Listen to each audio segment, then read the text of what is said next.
Good morning, my dear colleagues. Today I'm going to talk about a new topic which is not related directly to teaching, but in general for anybody who is going to present presentation, either for teaching or for any kind of topic which can be benefit for anything else. Now let's see, as you can see on the board, today's topic is how to make an effective presentation. When I searched for this topic, actually, I found many things that we have to understand before performing a presentation. Now, before I start, we have two questions for you. The first question is, as you can see, what is a good presentation and who is a good presenter? Now, if I ask you this question, what is a good presentation in your opinions? You can share your opinions now. Okay, Mr. Hamoud. Presentation is the presentation that can achieve the goals of the presenter and about the topic he wants to present. Okay. Any other opinions? So I guess Mr. Hamoud is present yourself to others or to students in very good way.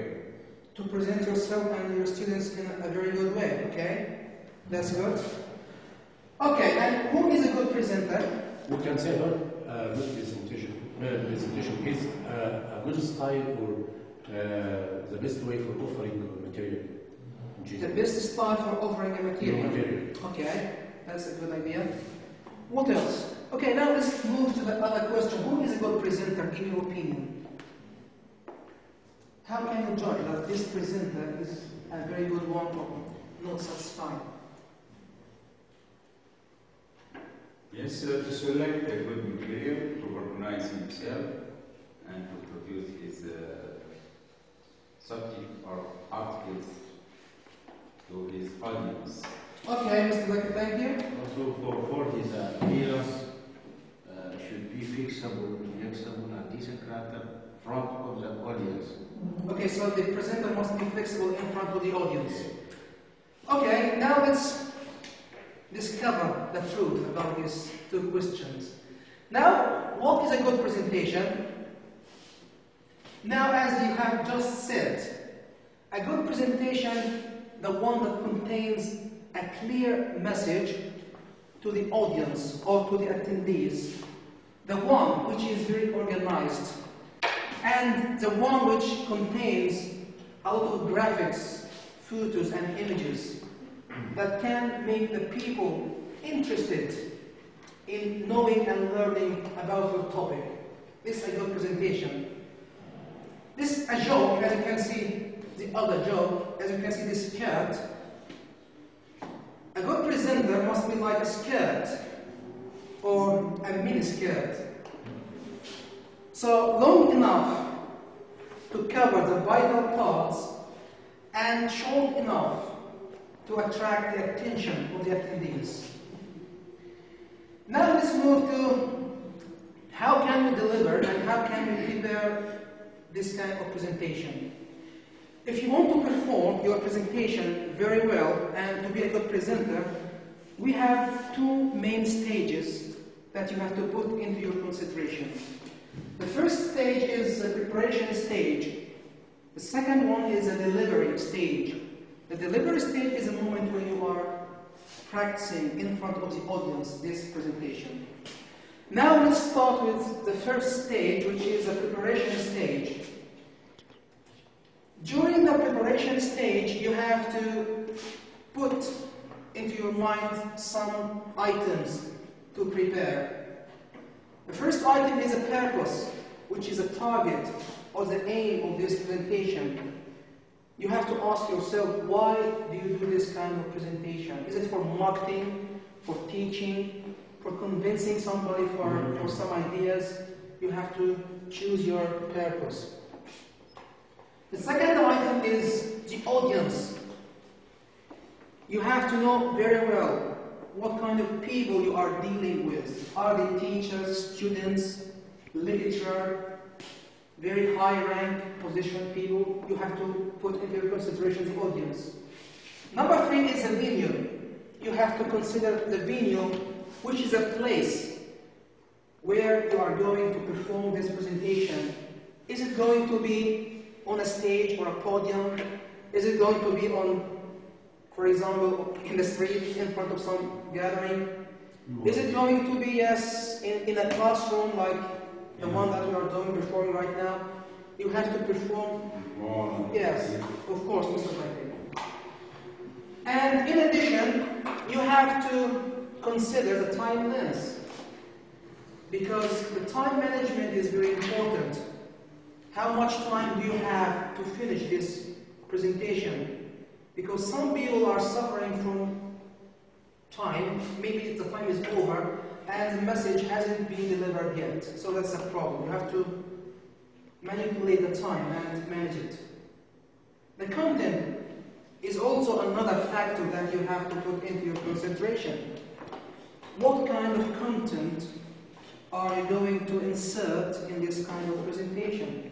Don't insert too much information and don't insert irrelevant information. Just go straight to the goal and target. The next notion is the notes. You may take some notes while you are explaining some ideas. You may want to refer to some items so you can take some notes. Most importantly, as you can see before this, during the preparation stage, is a practice. You have to practice your presentation before performing this in front of the audience. Yeah, the rehearsal. That's why, yeah, you have to be confident of what you are going to say in front of the audience in order not to be confused and worried about people. So you have to make some practice at home, for example. So this is, these are some preparation stage that you can manage. During the preparation stage, you can put into your consideration how can you perform this in front of the audience. I mean, what are the visuals that you are going to use during delivering your message? So in this case, we have to consider the visuals that are going to use. So there's a proverb here, Chinese proverb, which says, "Tell me and I will forget, show me and I will remember, involve me and I will understand, step back and I will act." So as much as you can, try to involve the audience. Don't be separate from them. Try to make some interaction. To share with them. To share, yes, their opinions and their ideas.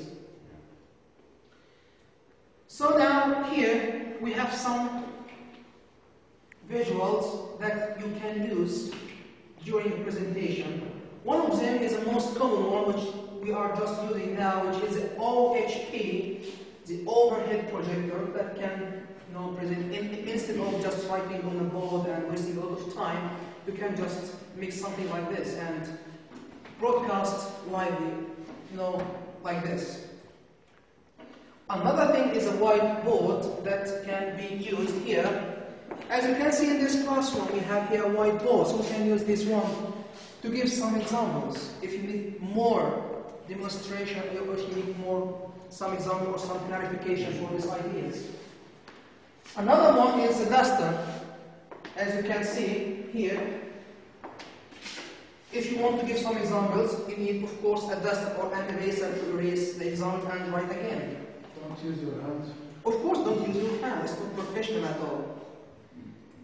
The second thing is, as you can see, is a marker. And it's a good idea to use many colors as much as you can. The flip chart is another means to express your ideas using this flip chart. This is another kind of presentation to just show some photos or some presentation on the screen. And this one is the one that we usually use, which is the computer or the laptop. And in this case, you have to understand and to know very important information about two important buttons, which are the B buttons and the W buttons. Sometimes if I want to stop focusing on this screen and discuss something with you, I can just press the B button. Look what's going to happen when I press the B button. Look here. Now the presentation is off, just for a while. In this case, you can discuss your topic publicly with some people, and after that you can re-press the same button like this, the B button, to show again the same presentation that you have just stopped at. Another button is the W button, I guess, but in this case, the screen will turn into white. Clear screen. Yes, just white screen with nothing on. Yes, clear. Clear. And you can again repress the W button to get again back your information and your presentation. Now you are performing this presentation. Sometimes or some presenters need some handouts to review the presentation after finishing. So this is the time for the handouts. You can make handouts, but I advise you not to distribute this kind of handouts while explaining your presentation or while performing your presentation. You may ask why? Because in this case, the people attending the presentation would rather to read during your explanation, and in this case you will lose contact between you and the people you are presenting for. The last thing is the rehearsal. You have to practice and make this rehearsal at home. As you can see this picture, for a man or for a chorus singers, they must do this rehearsal in a stage or a stage before performing this in front of the audience. That's because you want to be confident. Now we have just finished the preparation stage. So now you have selected your topic, your place, the time management, the content, the notes, and you have made the practice at home, the rehearsal. Now is the day for the presentation. It's time for deliver. It's time for delivering or to deliver your message to the people or to the audience. In this case, we have to divide this delivery into two sections. We have some notes to take into consideration during the presentation and after the presentation. During the presentation, you have to avoid these problems because some people, while presenting the idea, are too nervous or disorganized, or maybe the men never look at me. Some people are just complaining. Maybe the accent is not clear, so you have to be very clear with the accent. You have to be enthusiastic and confident. Don't be monotonous. The visuals must be good and bad. Your clothing must be tidy and formal. And the speaker must be clear while speaking. The voice must be clear. And don't be confused. You have to be confident. For the voice quality, you have to vary your voice in order to attract the attention of people that you are presenting for. In this case, you may vary your voice by, I know that you don't want your attendees to be like these sleepy people. So you can vary your voice by the speed, the intonation, and the volume of your voice. Sometimes you can speed up and sometimes you have to slow down. The pitch of the voice can be different sometimes. To low, to lower pitch, and to high the pitch, to be high. Now, here also we have some tips during the presentation. The first tip is, it's important to stand rather than to sit down in order not to lose the contact. Number two, if you have some jargons or some terminology in your presentation, you must clarify and discuss these jargons before starting the presentation in order to make it easy for the people to understand your project. And the transition between parts is very important. Don't make very violent transitions. And you have to use images rather than text, because images make people consider some other ideas behind what is behind the image. For example, an image like this maybe make you consider what they are doing and what is this man going to talk about. So using images is very vital. Another thing is, this presentation is not a reading test, so don't read. It's not a reading class. So try to know what you have got into your presentation and try to discuss it and speak. Don't read.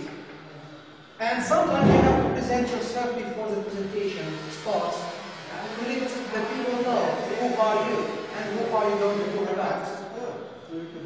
Another thing is the position for you. The position is very important, so you can't just stand up anywhere that you like. No. For example, you can't stand right here at the middle of the presentation, because in this case the audience would find it very hard to see what's behind you. At the same time, don't turn your back to the audience, because in this case you will lose contact. Another thing is, you have to stop here. It is the best position for a presenter to stop at any one of the corners of the board, maybe here or there. In this case, the contact is still between the presenter and the audience, and at the same time the audience can share the ideas with you on the board. So you can see, look at this picture. This is a perfect position for a man who is presenting something. Another note is the cell phone.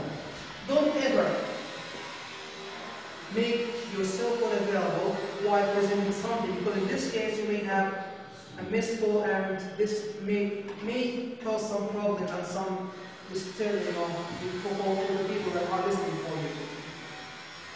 And make sure the visuals that you are using during the presentation, because some people, for example, use the hypertext, which we call sometimes hyperlinks for the internet. If you don't have a connection in this case, you will never be able to deliver your message properly. So again, don't use the cell phone during a presentation. Again, presentation isn't a race. Don't oblige yourself to finish as fast as you can. It's not a race. You have to just deliver your message clearly. So be confident and move step by step. Don't be in a hurry. And sometimes you can just add a clock here, yes, to manage your time. The eye contact is also very important to make the interaction. And of course the gestures that you can use and the body language is very important as well. Now, the repetition for the very critical information is very important at the end of the presentation. Now I have finished my presentation. Now it's time to end the presentation. In this case, I have to summarize the main points for the presentation before leaving. So I can just summarize this presentation from mine, that we have started with two main stages, the preparation stage and the delivery stage. During the preparation stage, you have to know the content, the aim of the presentation, the venue, the place, the time, a rehearsal, and everything about your presentation. And during the delivery presentation, you have to put into your consideration some important rules, which I consider most importantly the position for your position while explaining. It must be like this now, while I'm standing now. Using graphs and images rather than text, and the voice and the eye contact are very important. So I think these are some notes to give a good presentation.